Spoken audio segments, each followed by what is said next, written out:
எல்லாருக்கும் வணக்கம். Root and remedy சேனலுக்கு உங்களை வரவேற்கிறேன். இன்னைக்கான மருத்துவ குறிப்பு என்ன அப்படின்னு பார்த்தீங்கன்னா நிறைய பெண்களுக்கு இந்த மாதவிடாய் ப்ராப்ளம் நிறைய ஃபேஸ் பண்ணுவாங்க. சீக்கிரமாக ஏஜ் அட்டன் பண்ண பொண்ணுங்களாக இருந்தாலும் சரி, நார்மலாக வர வேண்டிய ஏஜில் வர பொண்ணுங்களாக இருந்தாலும் சரி, அவங்களுக்கு நிறைய பேருக்கு இந்த ப்ளீடிங் ஜாஸ்தியாகிறது, சில டைம் பீரியட்ஸே வராமல் இருக்கிறது, இந்த மாதிரி நிறைய பிசிஓடி ப்ராப்ளம் இந்த மாதிரிலாம் இருக்கும். இதுக்கு இயற்கையாக மருத்துவம் இருக்கா அப்படின்னா நிச்சயமாக இருக்குது. நீங்கள் வாழைப்பூவை கண்டினியூஸாக அந்த மாதிரி இருக்கிற பெண்களுக்கு நீங்கள் கொடுத்துட்டு வரச்சே கண்டிப்பாக அந்த ப்ளீடிங் அளவு கண்ட்ரோல் பண்ணும்.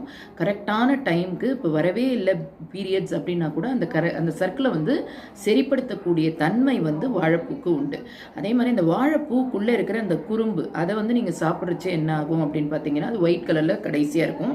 அதை நீங்கள் சாப்பிட்றச்சே உங்களுடைய ஒயிட் டிஸ்சார்ஜ் கண்டிப்பாக நிற்கும். செய்து பயனடைங்கள். Thank you so much. மறக்காமல் சப்ஸ்கிரைப் பண்ணி இதை மற்றவங்களுக்கும் ஷேர் பண்ணிவிடுங்க.